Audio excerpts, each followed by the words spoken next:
Tere, mina olen kinnisvarakonsultant ja koolitaja Tõnu Toompark, eetris järjekorras 126 osaga v.ee kinnisvara podcastist. Ja tänane külaline on Jonna Pehter, kes on Luminor Panga juhatuse liige. Tere, Jonna! Tere, Tõnu!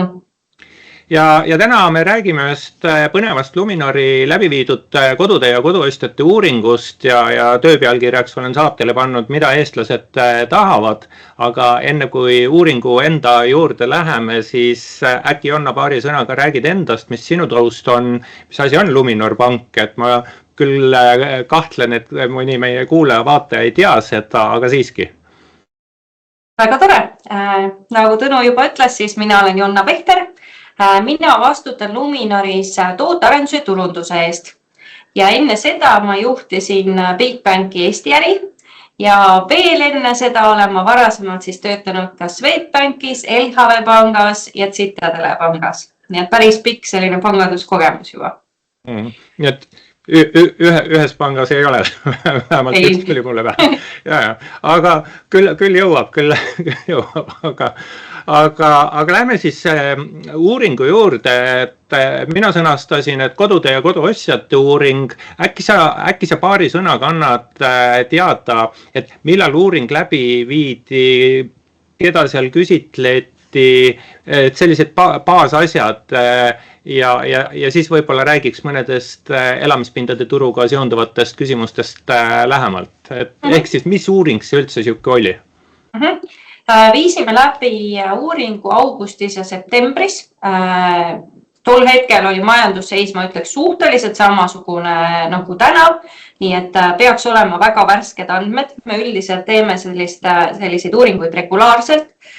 Põhjus, miks me seda teeme, on siis see, et kui me mõtleme panga perspektiivist, siis Luminoril on päris tugev taust just kodulaenude väljaandmisel, aga meie näeme ainult seda etappi, kui klient on juba oma koduostu otsuse teinud või on teinud otsuse, et ta soovib refinantseerida oma laenu ja nüüd ta jõuab siis panka. Aga tegelikult me tahaksime ju veel teada ka seda, mis toimub enne seda näiteks, et mis on inimeste peamised murekohad või mis on need kaalutlused, mida nad teevad, lihtsalt, et natukene paremini ka selle abil võib-olla oma tooteid sättida. Nii et sellepärast me neid uuringuid teeme.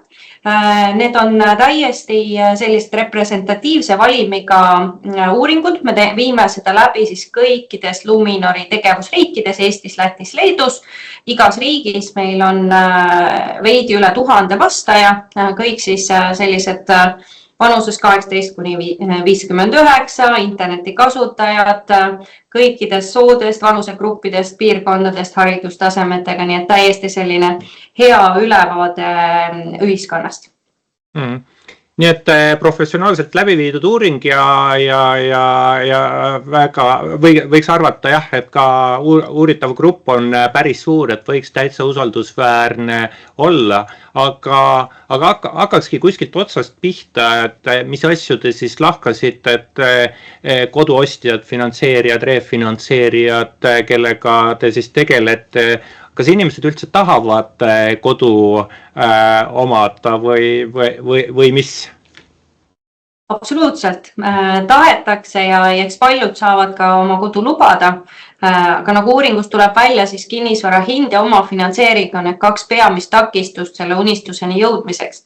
Samas, iseenesest kui me vaatame Luminori statistikat, siis meie näeme seda, et viimasel ajal on taotluste arv oluliselt suurenenud, nii et aastaga võib-olla isegi poole võrra, nii et on näha küll, et Euribori langusega inimesed ikkagi on oma ostuotsuseid täide viimas. Eestis koduomajate siis protsent, et kes peavad oluliseks kodu omamist on 69 ja vaid 1% eelistas üürimist, et mis järeldusi me siit võiks teha? Siin on küsimus, et pigem selle suhtumise osas, et kas inimene tunneb, et ta tahaks oma kodu omada kunagi või et ta tahakski alati olla üürikorteris ja ma arvan, et see võib-olla natukene ka mõjutab seda vastust, aga selge, et eestlastel on oluline oma kodu omamine ja kui võrrelda näiteks teiste riikidega, siis Leedus on see kodu omamise soov isegi kõrgem, ehk siis leedukatest 74% klientidest siis või vastanutest soovivad oma kodu omada ja Lätis natuke väiksem 63%. Nii et selles mõttes ma üldiselt ütleks, et kultuuriliselt inimesed tahavad, et neil oleks oma kodu ja iseenesest seda kodu saab ju ka vahetada, et see ei ole ju päris selline sunnismaisus, nii et miks mitte. Mul tulevad endal meelde mingid sellised circa 20 aasta tagused uuringud, et siis Swedbank kunagi viis ühe uuringu läbi ja enam-vähem samal ajal ka Tallinna Ülikool, mis andsid sama vastus sisuliselt, mul protsendid küll pole meeles, et üüripinnas nähakse ajutist eluaset, et ega siin nagu liiga palju vast muutunud selle ajaga ei ole, aga teisalt ikkagi hea on saada ka sellele faktile kinnitus, et midagi muutunud ei ole, kõik on samasugused. Aga eks koduostustrateegia või siuke lähenemine, et kuidas osta, et kas osta algul väiksem ja siis järjest suurem vastavalt vajadustele või osta kohe selline, mis on üks õige hea, et mis sa siin välja tooks, mis oli oluline? Mulle endale tundub, et eestlased on võib-olla natukene sellised alalehoidlikumad. Nendest siis 49% ostaks algul väiksema korteri ja siis ostaks hiljem suurema. Aga samas see võib olla ka seotud sellega, et kui sul on kogemus sellega, et kinnisvara hinnad kogu aeg tõusevad või mis ta ajalooliselt on nagu Eestis juhtunud, siis see on tegelikult väga ratsionaalne lähenemine, sellepärast, et kui sa ostad algul kas või väiksema korteri, mida sa saad endale hästi lubada, siis esiteks kinnisvara väärtus kasvab, ehk siis sa küll hiljem ostad suurema korteri kallima hinnaga, aga sa saad ka oma maha müüdud korteri eest ju kõrgema hinna. Pluss sa oled vahepeal maksnud siis mitte üürimakseid, vaid ka laenumakseid tagasi maksnud, nii et kokkuvõttes sul tekib sealt selline hea vaheraha, mida sa saad juba ka uue kodu ostuks sisse maksta, nii et ma ütleks, et eestlased on väga mõistlikud. Jah, et osta alguses väiksem kodu, siis mina olen kindlasti sellest erakonnast, kes ütleb, et koduost ei ole investeering, aga siiski on seal säästmise element on juures, et ma saan kohe hakata kapitali vaikselt säästma selleks, et mingil hetkel oma vajadustele vastavalt siis kas suurema, võib-olla miks mitte väiksema või sootuks teise asukoha vastu vahetada. Aga jah, et Eestis küll kõige väiksem protsent, 28 oli neid, kes siis tahavad osta kodu, mis on suurem ja vastab kohe nende sellisele pikaajalisele vajadusele, aga Lätis, Leedus jah, on neid veel rohkem, kes tahaks kohe selle õige ja hea asja osta, et kas võib-olla siis eestlased on targemad, võib-olla nad on paindlikumad ka või kuidas see on natuke ajalooline, ma arvan, aga kui me vaatame tegelikult neid tulemusi, siis lätlaste puhul oli ka näha, et 20% vastanutest ütles, et neil ei ole vaja osta, sellepärast, et nad plaanivad elada olemasoleval perekonna kinnisvaral. Ja iseenesest, seal ei ole ju mitte midagi halba, et iseenesest, kui sul on see võimalus, siis see on väga hea. Ja kui sul on ka näiteks võimalus elada täna näiteks vanemate juures tasuta pinnal, siis miks mitte säästa kauem, et osta juba kohe ära see õige enda unistuste kinnisvara. Ainus see murekoht ongi, et kui sa täna elad üürikinnisvara peal, siis mis juhtub on see, et sa tegelikult ju pead maksma iga kuu ka selle olemasoleva kodu eest ja see juba teeb ka selle sissemakse kogumise palju keerulisemaks. Koduostuks on alati hea aeg. Kuidas siin selles väites suhtutakse, et millal soovitakse kodu osta? No eestlased usuvad, et nii on. ja ma ise ka pigem nõustuks nendega, sellepärast et ma tean väga palju inimesi, kes juba viimased 5 aastat või isegi kauem ootavad, et no nüüd kohe kinnisvara hinnad langevad ja siis lükkavad selle tõttu oma ostuotsust edasi. Paraku enamik neist on tänaseks oma kodu ära ostnud, aga oluliselt kõrgema hinnaga kui siis, kui nad oleksid kohe selle ostuotsuse teinud. Ja seal on tõesti see ka alternatiivsest elukorraldusest tulenevad küsimused, et kui 5 aastat maksta näiteks üürimakseid ja mitte maksta laenumakseid tagasi, siis juba sealt tuleb ju samamoodi nagu selge võit. Nii et mingis mõttes see on nagu tõsi. Samas ütleme niimoodi, et lätlased jälle ei arva nii suuresti, et ja me oleme oma kolleegidega rääkinud, et nende tagasiside on pigem selline, et lätlased on võib-olla kõige rohkem mures Euribori pärast. Ja selles mõttes see on ka õige, sellepärast, et kodu ostmine kodulaenuga on ju nagu selgelt selline pikaajaline finantsotsus ja see tulebki hästi läbi mõelda. Nii et võib-olla on tõesti tõsi, et kõrge Euribori perioodil ei ole eriti meeldiv kodulaenu omada. Nii et see tähendab siis, et päris iga hetk ei ole hea hetk koduostuks. No siin ma praegu mõtleks sinu kolleegi peale, aga analüütikuna ta teil töötab, aga ärme või ökonomistina või ärme ta nime nimetada, ei saa ennast kaitsta siin meie vestluses, aga tema ütleb nagu seda, et koduostu hetkel ei tohiks Euribori näit üldse oluline olla, sest kodulaenu periood laenu võtmisel võib olla näiteks 30 aastat või Eesti keskmisena peaks ta vist 26-7 aastat olema.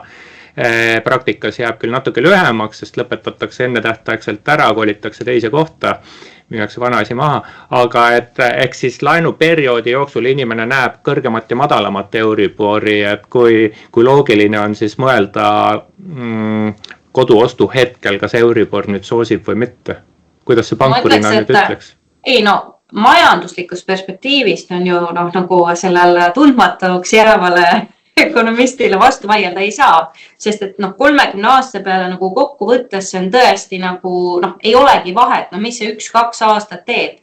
Aga kui inimene teeb nüüd personaalsest eelistusest lähtuvalt otsuseid, siis minu jaoks inimesena võib-olla see 2 aastat on nagu jube pikk aeg.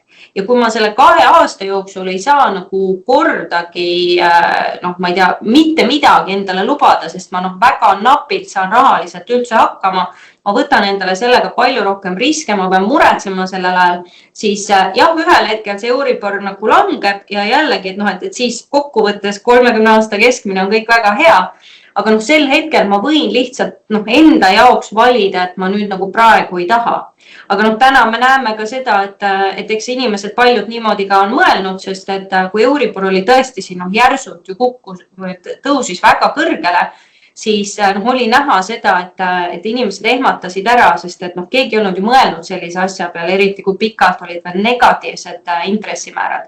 Ja nüüd ollakse siis natuke jälle nagu sellise hea positiivse meeleoluga, et on näha, et Euribor on stabiliseerunud ja päevalduks see ongi kõige tähtsam, et ta oleks nagu stabiilne seis. Inimene saab arvestada, et see on minu laenumakse ja umbes sellist makset ma saan endale ka lubada.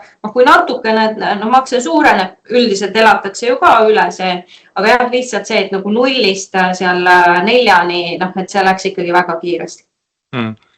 Mis Eesti puhul oli 4% oli, et oli vastanuid, kes arvasid, et praegu on parem aeg kodu ostmiseks kui aasta tagasi. 4%, see on nagu imevähe. Lätis, Leedus olid näitajad siis vastavalt 4 ja 5%, ehk umbes täpselt sama palju. Ja et ma ise nagu mõtleksin seda, et keskmised palgad on meil ülespoole läinud, korterite hinnad on, tegelikult nad ikkagi on ka kasvanud, aga üsna vaevaliselt, et mind nagu paneb imestama, et miks inimesed arvavad, miks nii vähe on neid inimesi, kes arvavad, et täna on parem aeg, et on sul siia midagi kommentaarina lisada, ma mingit head küsimust ei oskagi sõnastada, et kui loogiline see sulle tundub? Ja ma ise mõtlesin ka selle sama asja peale, et miks neid nii vähe on, aga võib-olla need on need inimesed, kes siis, võib-olla ülejäänud inimesed on need inimesed, kes on eeldanud, et nüüd kohe peaks kinnisvara hinnad oluliselt kukkuma, sest et seda ju oodatakse ikkagi, et eriti veel, kui on siis näha, et Euribor kukub, et siis võiks ju minna kõik paremaks, aga et seda ei ole juba juhtunud. Ja samaseks on ka suhteliselt samaväärne on tase, et siis Eestis 17%, kes arvavad, et pigem tegutseda täna, sest tulevikus läheb veel kallimaks, et see on jah, ma arvan pigem mõistlik, aga mitte, mina arvan, et see ei pruugi alati mõistlik olla, aga praegu küll. Okei, et millal kodu tahetakse osta, et 1-2 aasta jooksul 10% Eesti inimestest tahaks kodu osta, 3-5 aasta jooksul 18% sinna juurde, niimoodi, et lähema 5 aasta jooksul 28% Eesti inimestest tahaks korteritehingut teha ja Lätis, Leedus veel rohkem. Sinu poolt siia mõni mõte, kommentaar? No ma arvan, et kogu aeg on inimesi, kes tahaksid siis kas suuremat elamispinda või siis natukene kas uuemasse, teistsugusesse asukohta, et see on täiesti tavapärane ja siin me räägime nendest inimestest, kes täna planeerivad. Aga väga tihti võib ju tulla ka ikkagi sulle ootamatult, et näiteks saad uue töökoha, liigud, ma ei tea, teise linna otsa tööle või isegi teise linna tööle ja sellisel juhul ju ka tahaks vahetada, nii et ma arvan, et iseenesest neid planeerijaid, pikalt planeerijaid ongi nii umbes 20% ringis, tegelikult ju kõikides riikides, aga tehinguid tegelikult tehakse, ma isegi julgeks öelda, et võib-olla rohkem.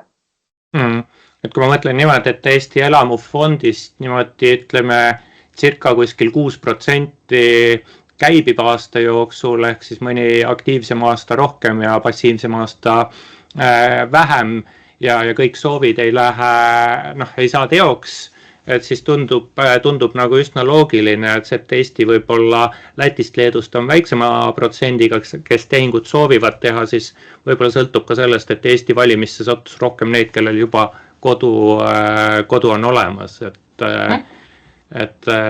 võib-olla on nii. Et siin ma mõtlesin küsida sult ka laenuvõtjate osas ja selline, et teeme plaane, et tõenäoliselt see on nii, et kui aastad on rohkem, siis on suurem tõenäosus, et inimesel on juba kodu olemas ja kodu ostmisele aktiivsemalt mõtlevad pisut nooremad inimesed, et kuidas teil pangas on, milline on selline tüüpilise laenuvõtja vanus, kes oma kodu ostu finantseerib? No üldiselt väga noori inimesi on pigem vähem. Keda sa pead väga nooreks? No väga nooreks sellised, ütleme 20 kuni 25. Et seal tehakse oma juba esimesi tehinguid, aga mitte väga palju.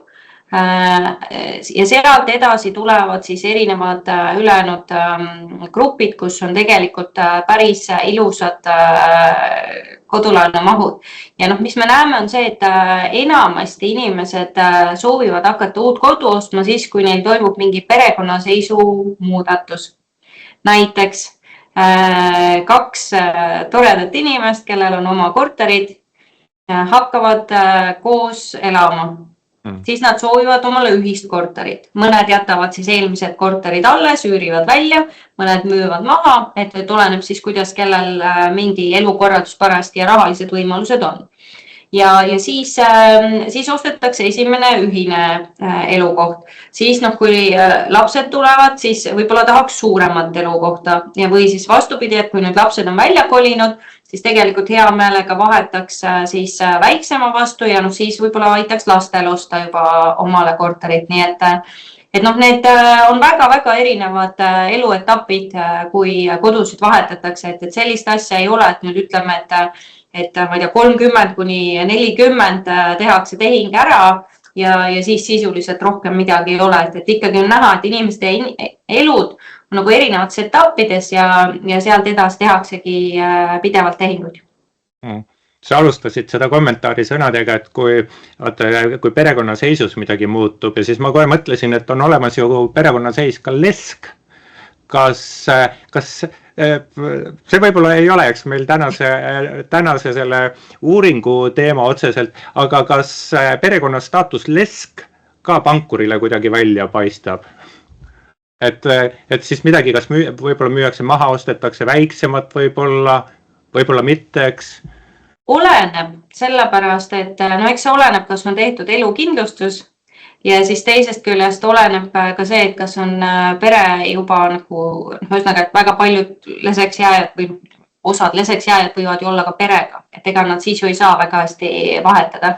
Ja muidugi ma arvan, et need mõned nagu juhtumid, mis on olnud sellised kurvemad, ongi need, kus on hiljuti omale suur kinnisvara ostetud ja siis üks abikaasadest lahkub ja siis on tõesti väga raske, sest et siis tõenäoliselt, kuna nagu on arvestatud 2 sissetulekuga ja nüüd on ainult üks sissetulek alles, siis on keeruline. Aga muud olukorrad on lahenevad tavaliselt väga selliselt läbimõeldud kliendi poolelt.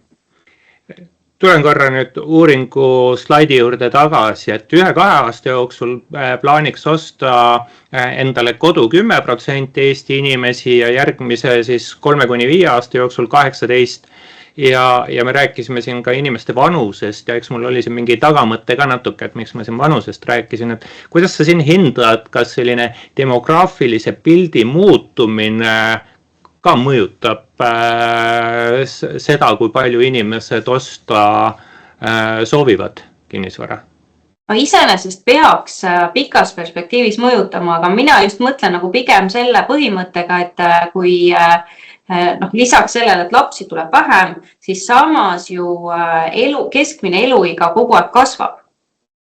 Mis tähendab siis seda, et sisuliselt sul, ütleme, kui vanemad elavad oluliselt kauem ja elavad ju tervelt, ehk siis mitte selles mõttes, et hingitsevad, vaid elavad nagu täisväärtuslikku tervet elu, siis tõenäolisemalt nende lapsed soovivad elada eraldi, ka nagu juba sellist iseseisvat ja toredat elu, et ma arvan, et selles mõttes küsimus ongi ju nagu rahvastikus kui tervikus ja võib-olla nagu mingil hetkel tõepoolest tuleb olukord, kus selliseid, kuidas ma ütlen, vähem atraktiivseid kinnisvarasid on juba keerulisem neile nagu elanikke leida.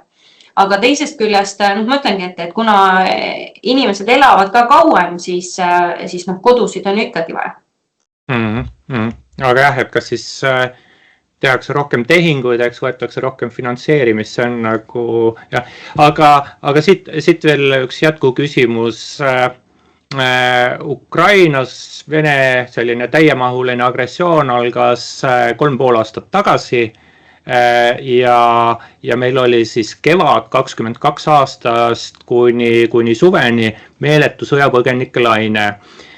Ma kahtlen, kas keegi täpselt teab, kui palju sõjapõgenikke meile tuli, ma kahtlen, kas keegi teab, kui palju neid ära läks, aga mul endal on nagu üks selline nagu nii-öelda tees või mõte, mitte kindel faktiteadmine, et Eesti inimeste arvu kasv, mis oli ikkagi ju märgatav siin mitu protsenti sõjapõgenike arvelt, on üks põhjus, miks meil praegu tehakse nii palju tehinguid nagu tehakse, mis pigem on selliseid ajaloolise keskmise võrreldes pigem palju, kas siis nii rahalises käibes kui tehingute arvuna.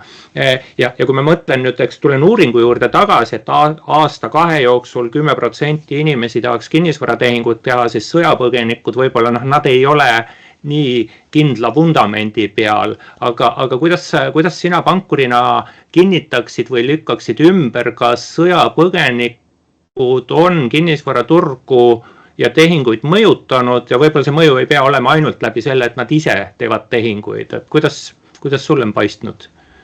Ega väga palju neid tehingutegijaid ei ole.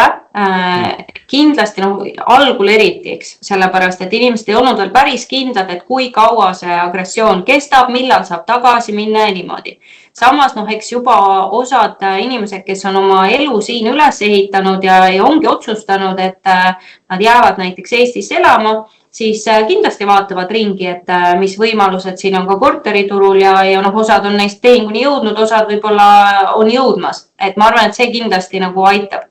Aga iseenesest inimeste lisandumine alati ju mõjutab väga hästi majandust tervikuna, sellepärast, et nõudlus kasvab, ostetakse rohkem paljusid kaubagruppe, nii et eks ta nagu natuke aitab, aga ma ei ole päris kindel, kui palju nüüd see täna enam kinnisvaraturgu mõjutab, et eks ta mingil hetkel võib-olla sellisele kinnisvarainvestorile oli ka nagu hea, sellepärast, et oli suhteliselt kindel, et kuna on väga palju üürnike, potentsiaalseid üürnikke turul, et siis vähemalt kindla peale saab oma korteri siis üürile antud.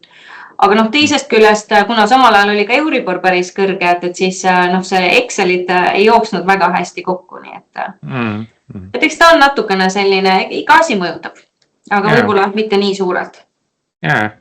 Jah, et eks see ongi võib-olla keeruline teema, keeruline mõõta ja pigem saabki anda hinnanguid.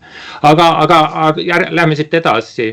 Elamine linnas versus maal, uurisite ka seda, kui valmis on inimesed minema maale elama. Mis sa selle kohta räägiksid? No 11% eestlasi ütlevad, et nemad on valmis kindlasti maale minema ja 19% on siis valmis minema väiksemasse piirkonda, kui oleksid sobivad töö- ja elutingimused. Nii et iseenesest on näha, et maapiirkondadele ja üldse ka väiksematele linnadele võimalusi on, aga seal kõrval on siis ka 25% inimesi, kes ütlesid selgelt, et mina tahan elada linnas ja kõik. Ja eks see ongi täiesti selline ütleme valikute küsimus, sellepärast, et ja siin ma arvan, et hästi palju on mõjutunud just COVID-i järgne kodukontorite võimalus. Sellepärast, et varem oli ikkagi väga selgelt väiksemas piirkonnas elamine seotud küsimusega, et kas ma seal tööd leian. Aga praegu, kui on paljudes, ikkagi tegelikult väga paljudel tööandjatel on üsna paindlikud tingimused, võib-olla inimene peabki käima korra nädalas kontoris ühe tööpäeva näiteks veetma või isegi kui on 2 tööpäeva. Et siis see ei ole ju probleem sõita ka natukene kaugemalt, et võib-olla igapäevaselt ta läheks nagu ebameeldivamaks. Aga see väga hästi toetab eriti veel ütleme selliste suuremate linnade lähipiirkondade arengut, sest et inimestele tegelikult ma arvan, et meeldivad sellised väikesed toredad linnakesed, peaasi, et kool on olemas ja pood on olemas ja võib-olla perel väga mõnus seal elada. Aga on ka kindlasti inimesi, kelle jaoks linn on ikkagi see, kus asjad toimuvad ja kus tahaks elada, nii et. Ja Lätis, Leedus on et linnahuvilisi, kui nii öelda, siis märksa rohkem kui Eestis, siis Eesti 25% vastu 30% Lätis ja Leedus 33%. Ma küsin, et okei, see on ilus jutt, mis sa räägid, et läheks maale elama, aga maale ei anna ju pank eluasemelaenu või mis? Ikka annab. Et see sõltubki sellest ju, et mida lõpuks ostetakse, et selgelt on selliseid piirkondi, kus kodude likviidsus on lihtsalt väga tagasihoidlik ja seal võib-olla tuleb lihtsalt arvestada, et sissemakse osakaal peaks olema natukene suurem, aga samas seal on ju ka tõenäolisemalt siis korterite hinnad madalamad või eriti kui veel nõudlus on natuke madalam, saab ju ka läbi rääkida, et tõesti endale väga hea hinna välja rääkida, nii et üldiselt ma ütleks täna isegi mitte ainult Luminor, vaid nagu ka teised pangad ka vaatavad ikkagi maapiirkondi täiesti sõbralikult ja ei ole sellist asja, et ei saaks osta omale kuhugi väljaspoole Tallinnat, Tartut, Pärnut korterit või maja. Ja ma tahaks üle rõhutada seda jah, et kui maarpiirkonnas ongi võib-olla sissemaksu protsent on, omafinantseeringu protsent on suurem, siis lõppkokkuvõttes maksta ei tule ju mitte protsenti, vaid eurosid, et eurodest ikkagi on enamasti vähem, et võivad muidugi erijuhtumid olla. Aga kuidas sulle tundub, kas Luminori klient kolib maale sellepärast, et ta tahab maale minna, sest seal on linnulaul, seal on mõnus metsamuusika või metsamüha või ta läheb maale elama sellepärast, et ta linna ei jõua osta? Ja pigem on olnud ikkagi see, et need on olnud teadlikud valikud. Ja just tänu sellele, et inimesel on võimalik teha kodukontoris tööd. Ja ma arvan, et see on ääretult mõnus trend just nagu anda inimestele vabadust valida, kus keskkonnas sulle meeldib elada. Jah, okei. Liigume edasi. Koduostu üks suur küsimus oli ja kardetavasti ka jääb ja mida me ka juba puudutasime, on siis omafinantseeringu summa, mille taha tihti takerdutakse ja kuidas, kui kiiresti on siis Eesti inimesed või lätlased, leedulased valmis oma finantseeringut koguma, et siis koduostu unistust teoks teha? No meie siit uuringust vaatasime kõige rohkem just neid inimesi, kellel läheb koduostuplaani ettevalmistamiseks ehk siis sissemakse kogumiseks üle 4 aasta ja Eestis on 22% inimesi, kes hindavad, et neil läheks 4-5 aastat ja 16% ütleks isegi, et neil läheks üle 7 aasta. Ja see on siin eriti suurt muret mulle endale valmistavad need inimesed, kes võib-olla tõesti 7 aastat või rohkem koguvad sissemakseks raha, sellepärast, et kui samal ajal kinnisvara hinnad tõusevad, siis sa oled nagu see rongile järele jooksja sisuliselt. Ja see on tegelikult hästi suur murekoht ja ma ise mõtlen, et siin oleks väga hea, kui tekiks juurde võib-olla selliseid lisameetmeid, selleks, et ka riik omalt poolt saaks toetada siis seda sissemaksu osa. Sest pankadel on väga selged reeglid ette antud. Meil on öeldud see, kui suur peab olema see sissemakse selleks, et me saaksime öelda, et see kodulaen on antud vastutustundlikult ja et inimesel on võimalik see siis ka hiljem vajadusel siis seda kodu vahetada. Aga tõepoolest, et kui eriti veel, kui elada üüripinnal, sissetulek ei ole ka väga suur, siis see on ikkagi ääretult keeruline ja mõelda nüüd, et 7 aastat panna oma nagu pere kõrvalt nagu kõrvale kõik, mis vähegi võimalikeks. Ja siis, et avastada, et tegelikult nüüd ikka veel ei piisa, sest hinnad lähevad eest ära. Et see on nagu hästi-hästi keeruline. Ja ma arvan, et siin tegelikult võiks nagu natukene võib-olla julgustada erinevaid näiteks KredExit ka nagu läbi mõtlema, et võib-olla võiks näiteks õpetajatele või päästetöötajatele või sellistele nagu ääretult olulistele gruppidele või miks mitte ka nagu laiemalt pakkudagi siis täiendavaid võimalusi, et täna on ju olemas need käenduse võimalust, aga need on väga kindlale segmendile mõeldud. Et võib-olla neid segmente laiendada ei ole üldse halb mõte. Sa võtsid mul sõnad suust ära, ma tahtsingi küsida, et kas KredEx peaks oma meetmeid laiendama. Ma tean küll, mida vaadatakse Estonia puiesteel ühest majast, kus siis istub president ja paar asepresidenti, eks. Ja et kui Eesti Panga president kvalifitseerub siis moel või teisel KredExi meetmetest nii-öelda osa saama, ehk siis nagu siuke riiklik tugi, kas me siis liiga laialt ei toeta inimesi, sest keegi peab selle show ju kinni maksma, äkki maksumaksja ressursse tuleks kuhugi olulisematesse kohtadesse suunata? Ma arvan, et selle kohta ju tegelikult KredEx tegi siin mõned aastad tagasi ka päris arvestatavad muudatused. Just täpselt see, et KredEx toetabki esimese kodu ostmist. Ja ma arvan, et see oli selles mõttes nüüd nagu riigi vara jagamise mõttes väga mõistlik. Sellepärast, et tõepoolest, kui minul on näiteks täna korter olemas ja nüüd ma tahan osta uut korterit ja vana välja üürida, eks. Siis noh, see on ju põhimõtteliselt minu otsus, see ei ole see, et mul on nagu väga raske oleks nüüd koguda lisaraha või ütleme see korter maha müüa, aga et noh, mina teen selle valiku, et ma tahan omale investeerimiskorterit jätta ja nüüd osta uut ja tõepoolest sellises olukorras ma arvan, et on nagu, ma räägin, riigi rahanduslikus mõttes on ju mõistlik, et sellisel juhul ma pean ikkagi nüüd ise leidma need võimalused ja ma arvan, et sellega on juba päris kenasti, aga tõepoolest, kuna see eesmärk nendel toetustel on ju aidata inimesel osta oma kodu, siis selles mõttes see laiendamine, ma arvan, et aitaks sellele väga hästi kaasa.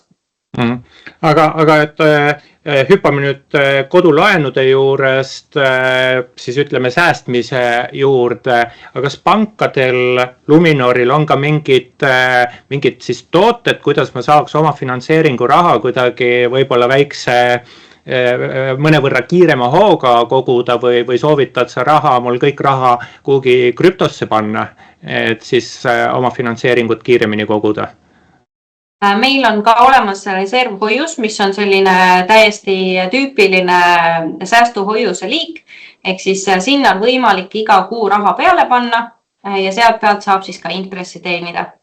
Nii et alati on võimalik, ja see on väga-väga mugav, sellepärast, et kui on väga vaja raha, siis on võimalik sealt see raha ka välja võtta, ilma et intresse kaotatakse, et alati peab valima, et kumb on siis parem, et kas teha see reservhoius või siis teha tähtajalisi hoiuseid ja see ongi nüüd valikute küsimus, sest tähtajaline hoius on võib-olla natukene kõrgema intressiga, aga mis see tähendab, on see, et kui mingil põhjusel on väga raha vaja, siis kui sa selle ära lõpetad, siis sa jääd intressidest ilma. Samas, kui sul on seal reservhoiuse raha, siis sa saad sealt seda vahepeal ka välja võtta, pärast paned jälle tagasi, ja sul on intressi arvutus toimub siis päeva baasil. Nii et mõlemad variandid tegelikult sobivad päris kenasti sissemakse kogumiseks. Liigume edasi siit. Koduostu takistavad tegurid, kui eestlastelt küsiti, miks sa kodu ei taha osta, siis on juba olemas, see oli kõige olulisem põhjus, aga lähme siit edasi, et see nagu pole nagu päris see, et kõrged hinnad, kuidas sa ütleks, et kõrged hinnad, et koduost on sageli ju inimese elu kõige suurem ost ja see hind on alati igas olukorras väga kallis, sest ta lihtsalt on eelarvest nii suur osa. Kui ma vaatan tehinguid, siis eks veel korra see mõte, et tehingute arv või ka rahaline käive mõlemad on pigem kõrgel tasemel minu meelest, et kui adekvaatseks sa hindad siis põhjendust, et hinnad on liiga kallid? Ma rääkisin mõni aeg tagasi ühe maakleriga, kes ütles, et väga tihti tuleb klient sellise õhinaga, kirjeldab oma unistuste kodu, mis on näiteks 4 või 5 toaline korter Tallinna südalinnas ja siis, et kõik peavad olema garaaž, rõdu, võib-olla saun, kõik sellised asjad. Ja see on see, kus päriselt inimene sooviks elada. Ja nüüd, mis juhtub väga tihti, on siis see, et esiteks see pakkumine selles segmendis ei ole nii suur ja need korterid, mis on siis saadaval, on nagu tõesti nüüd ikkagi päris kallid. Ja see tekitabki ju seda tunnetust, et ma küll tahaks sellist kodu omale omada ja lubada, aga tegelikult ta nagu läheb mu eelarvest välja. See nüüd ei tähenda seda, et kui natukene mõelda järele, siis on võimalik oma kodu osta võib-olla natukene siis ikkagi südalinnast välja, võib-olla siis, ma ei tea, garaažist saab loobuda, eks ju, rõdu võib-olla on, et seal tuleb lihtsalt vaadata just täpselt seda osa, et mis on see soovi või see unistuste kinnisvara ja mis kinnisvara on võimalik saada, et kui natukene nüüd nagu ootusi alla lasta ja näiteks vähemalt esimeseks koduks soetada midagi sellist, mitte päris unistuste oma veel, et ma arvan, et siis juba see aitab päris hästi sellest murest üle saada. Ja no ütleme kinnisvaraturu omapärast tulenevalt, siis miks mitte, eks panna kõik oma soovid ja unistused kirja, aga üsna selge on see, et kusagil tuleb järeleandmisi teha, aga siis tulebki enda jaoks selgeks mõelda, et kus ma teen järeleandmisi, kas näiteks tubade arv on see tegur või mitte, noh sageli tubade arv ei ole, aga asukoht või vaade või ja nii edasi, eks, et järeleandmisi tuleb igal juhul teha. Ja, et ma tõden ka, et võib-olla turuosaliste ootused just ostupoolel ei ole päris asjakohased võib-olla ja noh, seda ei saa siis kõikidele kinnisvaraostjatele muidugi laiendada. Noh, teine põhjendus, miks siis, mis takistab koduost, on oma finantseering, et noh, sellest me juba rääkisime üsna põhjalikult ja sinu üks nägemus oli see, et KredExi meetmed võiks olla siis laiemapõhjalised, aga on ka räägitud sellest, et võiks oma pensionisamba koduostuks panti panna. Mis sa sellest arvad? No see on nüüd sügavalt inimese enda väärtushinnangute küsimus. Ma ise ütleks pigem võib-olla niimoodi, et kui võimalik, siis hea mõte on koguda, aga samas, et kui muidu sattudagi sinna sellesse rattasse, kus koguma pean 7 aastat ja selleks ajaks on juba kinnisvara hinnad nii palju tõusnud, et ma enam oma kodu ei saa, siis iseenesest pensioniraha kasutamine kindlaks investeeringuks ei ole kõige hullem asi, et ma arvan, et pensioniraha puhul väga halb idee on see raha lihtsalt välja võtta ja laiaks lüüa, aga samas koduostuks ma arvan, et ei ole sugugi halb mõte seda kasutada. Aga kas siin ei ole nüüd see probleem, et sinu vaade praegu on selline mõistliku inimese vaade, aga kui keegi kasutab siin ebamõistlikult laenu, siis kui pauk käib, siis see on ikkagi väga suur pauk selle konkreetse inimese jaoks, ehk ta ju suurendab oma sellist, ütleme, hakkamasaamist jooksvat pensionieas, ta toob neid probleeme endale nii palju korraga selga, kui ta muuhulgas näiteks selle võtab suure laenu, eks, KredEx seal küll midagi ka lisaks garanteerib ja siis ta paneb pensioniraha panti, et kui on ebamõistlik klient, et siis võib ikka pure suur olla.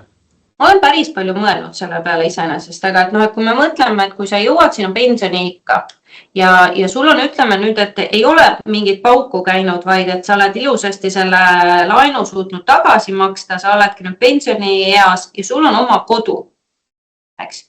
Siis tõenäosus, et sa saad hakkama väga väikese rahasummaga, mitte elada ilusat elu, eks ju. Selleks, et elada ilusat elu, sul peavad ikkagi olema kas mingid sambad, investeeringud, midagi.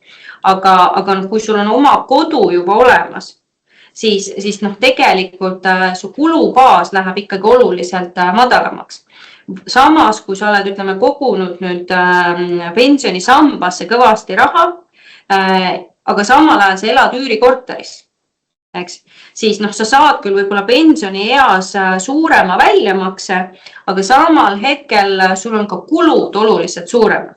Ehk siis, kindlasti, nagu ma ütlesin, siis plaan A on see, et püüa ikkagi koguda selle pensionisamba, mitte pensionisamba arvelt, püüa koguda see sissemakse. Aga kui sa näed, et see sissemakse ei ole kuskilt ikkagi paistmas, sest teed eelarve ära ja vaatadki, et lähebki, ma ei tea, 5 aastat, 7 aastat, siis tegelikult see ei ole ebaratsionaalne otsus.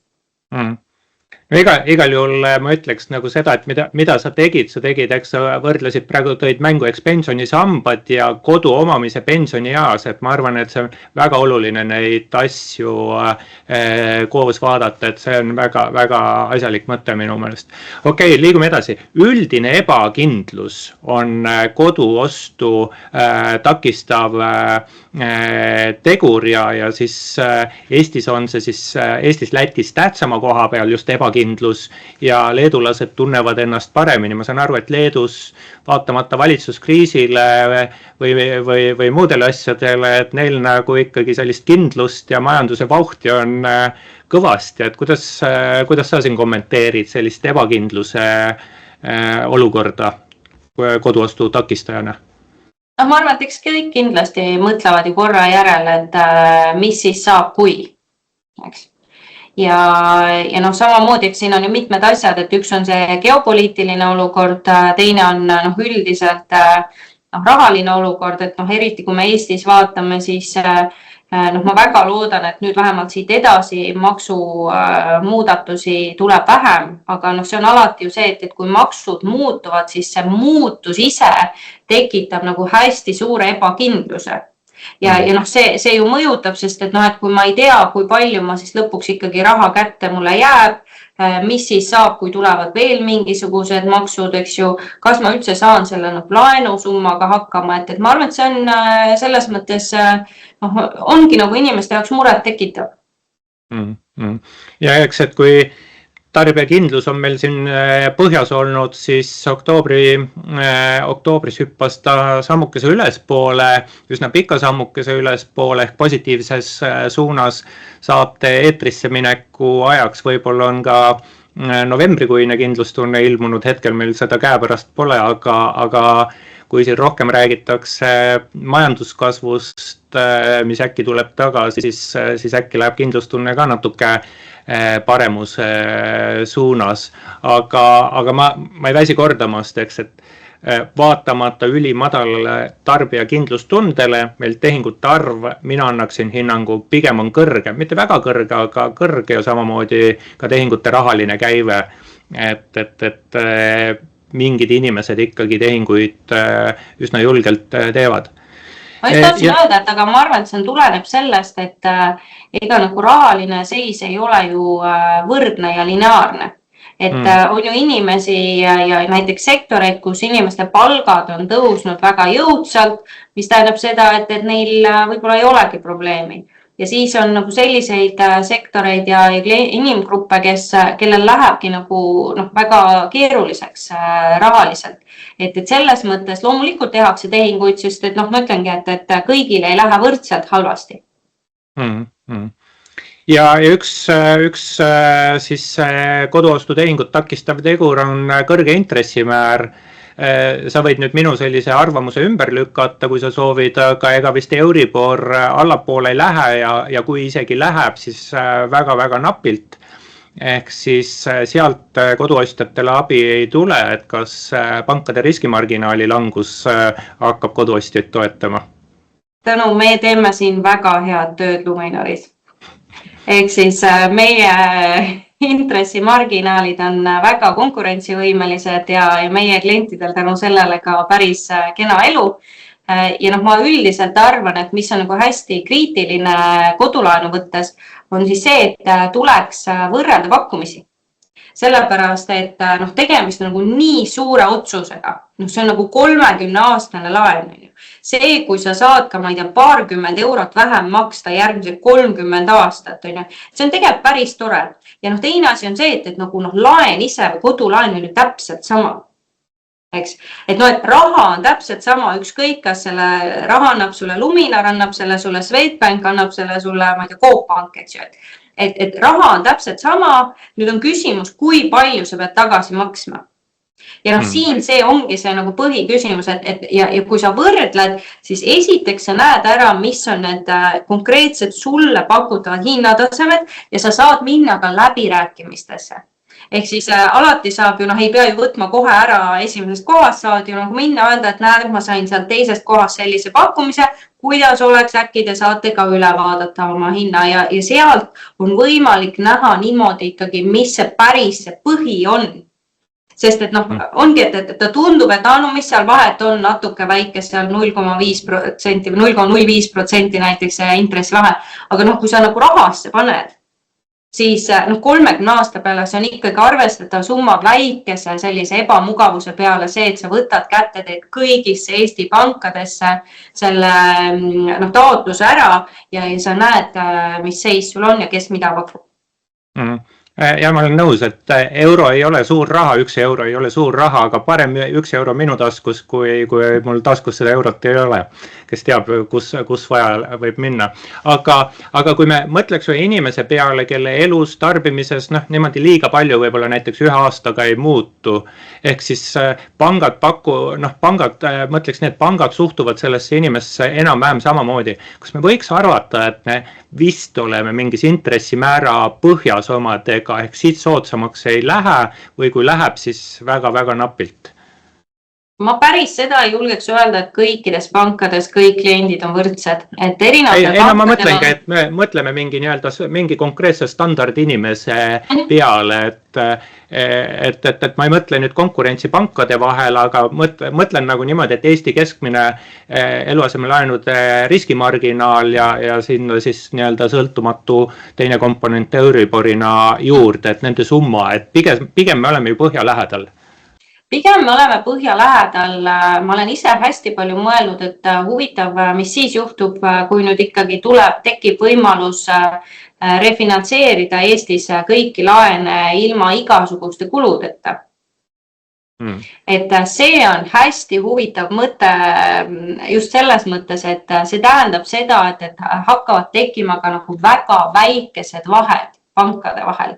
Et täna on niimoodi, et kui sa näiteks võtad teisest pangast pakkumise, teine pank teeb sulle umbes sama pakkumise, mis sul täna juba on, siis suure tõenäosusega sa mõtled, et see 1 euro või 2 eurot, mis ma nagu võidan või ma ei tea, isegi 10 eurot võidan, aga et ma pean maksma need notaritasud ära seal vahepeal. Ja sealt sul juba tekib see tunnetus, eks ju, et ma ei tea, kas tasub. Et see on iseenesest väga huvitav, et kuidas see turgu mõjutab, sellepärast, et ega nagu ükski pank ei taha ju lasta lihtsalt oma portfellil minema jalutada. Eriti kui sa tead, et see on sinu hea klient, kellega sul on nagu aastaid üles ehitatud pangasuhe, eks ju.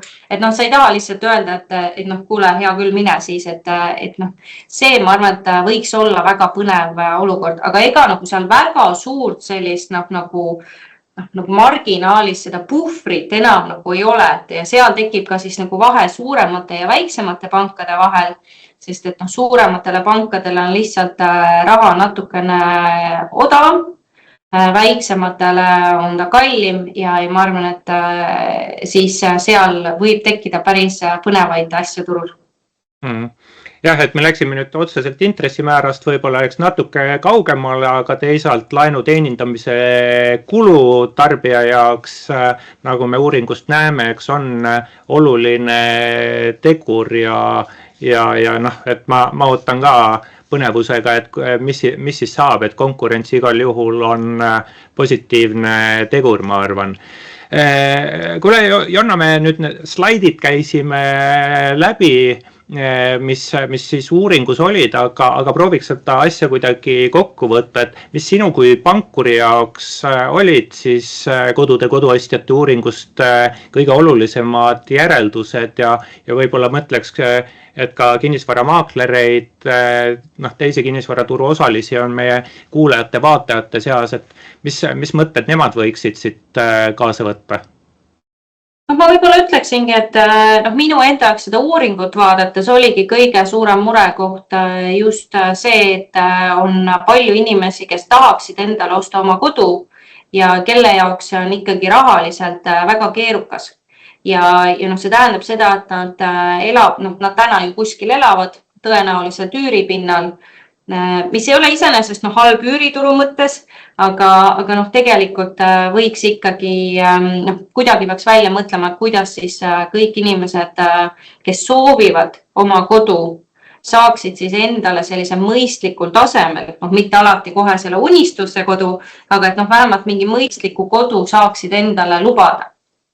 Et see võib-olla on nagu üks selline mõte. Teine, kui üldiselt rääkida nagu kodulaenuturust, siis ma arvan, et põnev on jälgida just, et kui sul nagu see tehingute statistika ja siis kodulaenude statistika. Ja me näeme kodulaenude statistika väga tihti kasvab ka näiteks olukorras, kus tehinguid on sama palju ja seal on just see, et kui palju refinantseeritakse.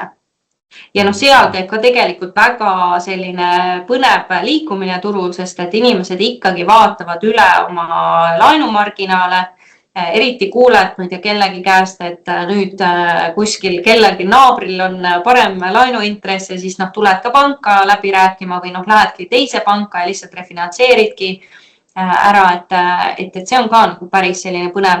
Ehk siis põhimõtteliselt ikkagi see põhisõnum, et alati tuleks võrrelda kõiki pakkumisi, võtta igalt poolt pankadest mulle pakkumised ja miks mitte ka siis, kui juba laen on olemas, siis ikkagi aeg-ajalt lõbustada ennast sellega, et vaadata äkki kuskilt saab soodsamat.